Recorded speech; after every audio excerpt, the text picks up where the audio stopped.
Beautiful blessings, everyone. Beautiful evening. Today I'm going to do a Spirit of the Animal Oracle. It's been a wonderful day out in the garden. As you can see, I'm a little sun-kissed. I was out in the garden today.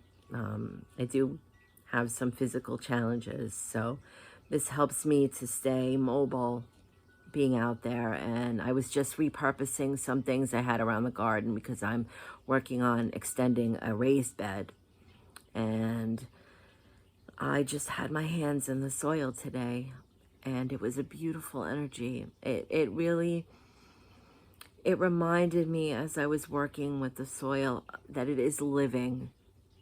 Is living microbes in the soil, just like we have our living waters that is alive and can hold a resonance.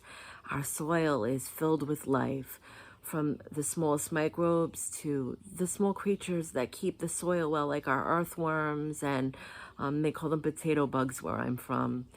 And it's fascinating to feel that nurturing. So if you are someone who is having some physical challenges of any sort, and if you are able to be slightly mobile, or maybe you're someone who is going through a lot of emotional things at the time, I can highly recommend going out in the garden and just, I don't use gloves. I know, I understand that we have to be careful in case there's anything in the soil that could harm you. So just make sure that you're tending soil that you're familiar with. And so just having your bare hands in that soil and feeling that life, and knowing that when we're planting anything, whether it's flowers or vegetation, that it's goodness, it's living. From life comes life. And that's a beautiful, humbling thing for me today. And so it's good to bring through some of the energy. So I'd like to thank Source for allowing me to be a medium of light. I'm very grateful. And I ask the spirit animals to please step forward and allow me to bring medicine that we may share for our highest good today. Thank you. Okay. So I'd like to, I'm going to be planting some tomatoes and some cucumbers and all different greens because I love to do juicing, and I've been using the dandelions and the violets that are already growing in the garden. It's been such a gift, absolutely wonderful for the health benefits. And so with that, I'd like to take one card. Whoop. Okay, one wants to come out. I have two, actually. I'm going to take this one and the one that moved.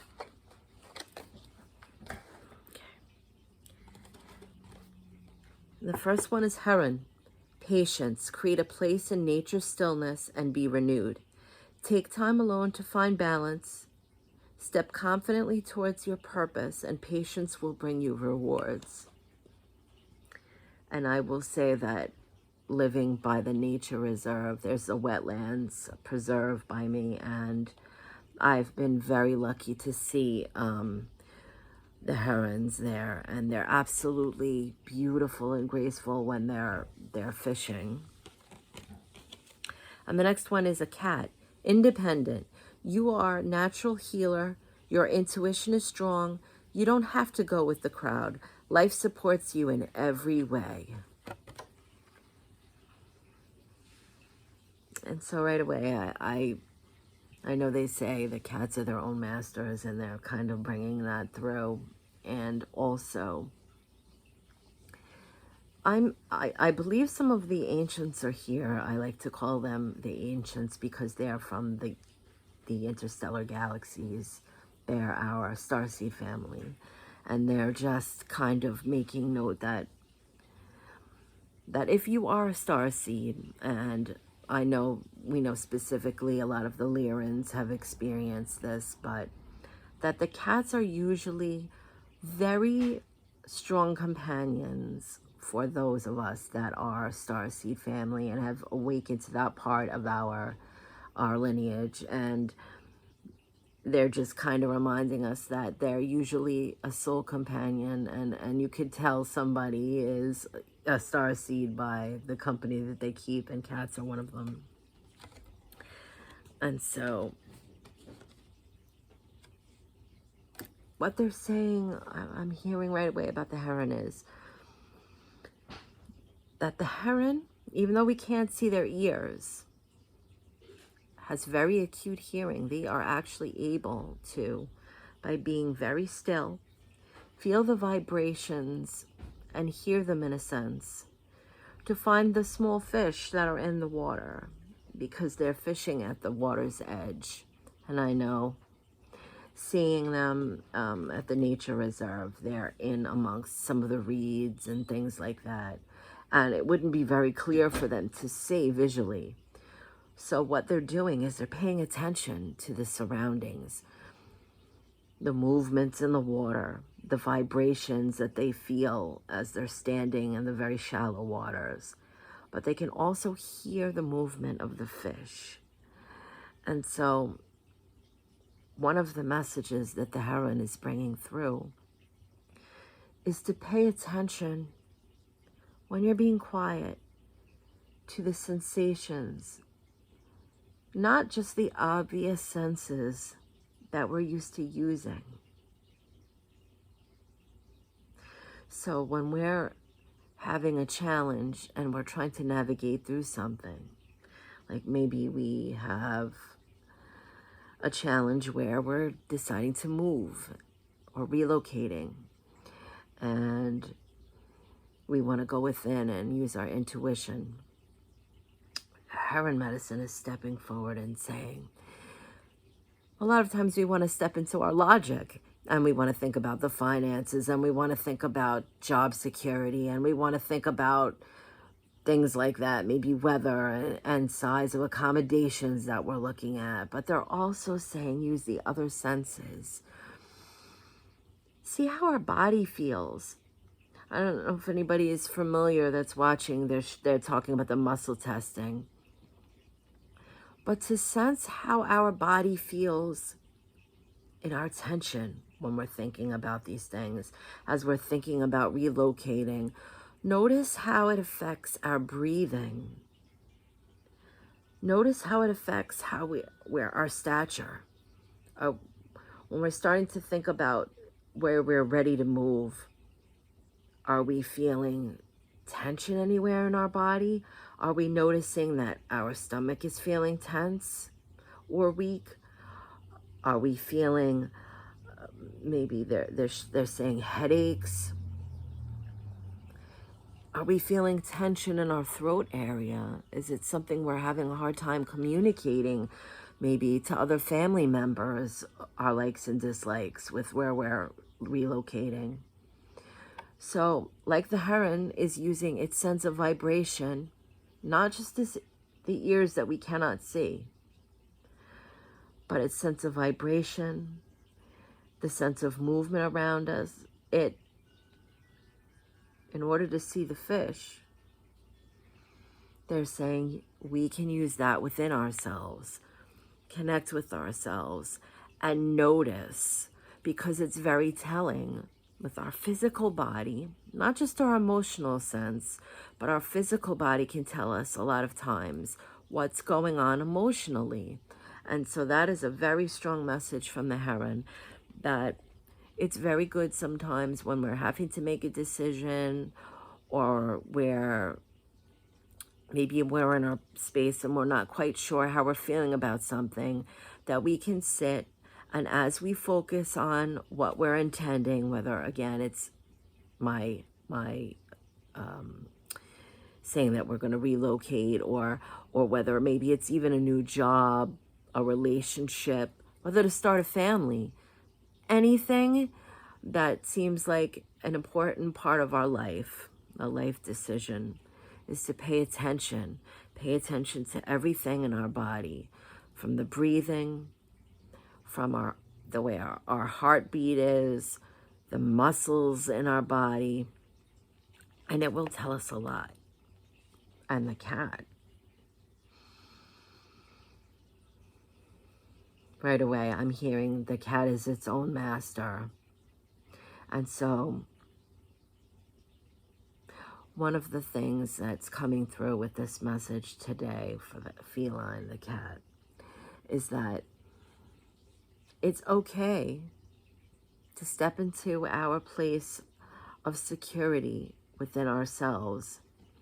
And they're saying that cats seem to gravitate by themselves, even if many of us have animals and we may have a group of animals or a litter of cats that we've kept that were brothers and sisters, that they are individual creatures. They like to be on their own. And a cat will only stay where it's comfortable. We can't train a cat. A cat has a mind of its own. And so we know when a cat comes over to us and is showing us affection, that that is a decision that the cat is making of its own free will. And so they're liking that to us in the sense of when we're in our communities or our families, that although we are one, we're all brothers and sisters and we come from one source, that we all are individuals in our personalities and how we tell our stories. And we do have free will here. So although we may be born into a situation, doesn't mean that necessarily we're going to connect and feel comfortable and want to come to everyone that's in our family unit or our community unit for that comfort. Cats have family of choice. And the message that this is bringing through today is Spirit saying it's okay. As you come into your space and you come into your own and you start recognizing your purpose and you start shining your light, you will have the choice to gravitate towards your original soul family, your tribe. And that's part of our free will. That we don't have to be born into something.